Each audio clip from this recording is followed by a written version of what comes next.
So welcome back to the garden, friends. It's Megan from A Seasonal Abode. So I thought it would be fun to just take you into the garden today, show you the August garden. I do not know where the summer went. It feels like it literally just flew by. Been spending a lot of time weeding, watering, as well as harvesting the produce that's been growing in the kitchen garden. It's been a busy summer. It's been a wonderful summer, and already we can see as we look into the garden the changing of the foliage and some of the colors of the hydrangeas. The quick fire and the firelight hydrangea are already taking on that pinky hue that they like to take on in the fall. I'm also noticing the reds of the coneflower, which play off beautifully with the Japanese bloodgrass. But we also have some perennials that are still going strong. So here we have the davidaustin rose. It's called the Poet's Wife.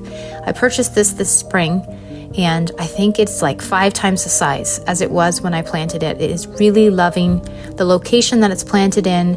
It has been flowering most of the summer, and I have a number of varieties of the davidaustin roses, but this one seems to be performing the best.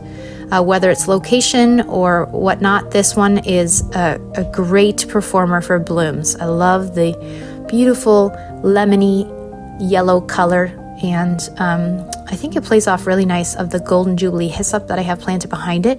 The foliage of the hyssop with the yellow of the rose.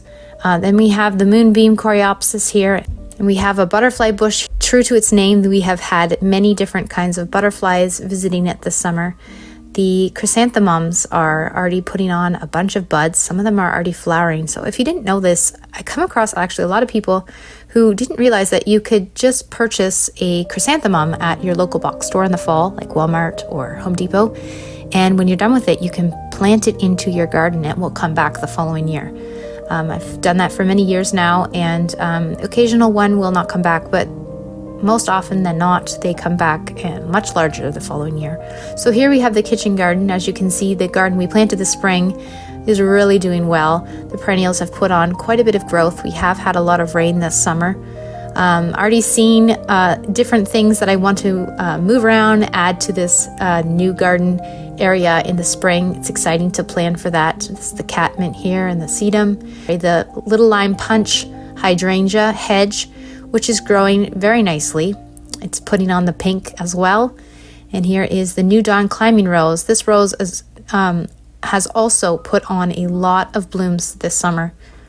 We have some zinnias growing very well and sunflowers in the kitchen garden this time of year. It's great to add them to cut flower bouquets. And we have some of the yarrow that I winter sowed this past winter coming out finally, and the hyacinth bean trellises are putting off a lot of blooms that I'm also using for cut flowers. This is the Madame Bronze Snapdragon, as well as the Sahara Mix Rudbeckia, great for cut flowers.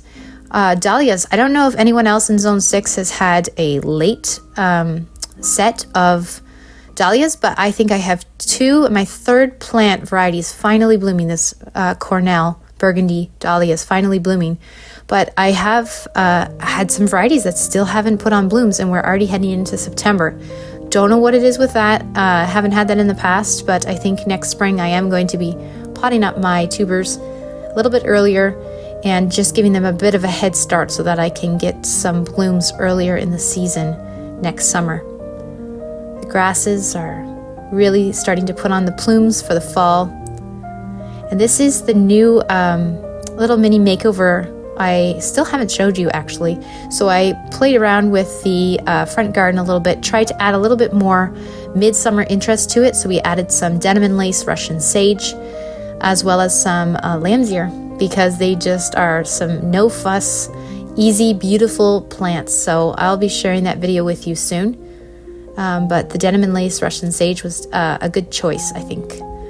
So here's a little bit more of an overview of the back sunrise garden here heading into the fall. And it's going to be getting busy here with school starting in the coming weeks, but I hope to share some more videos on gardening in the coming weeks. So until next time, friends, I hope you enjoyed. Take care.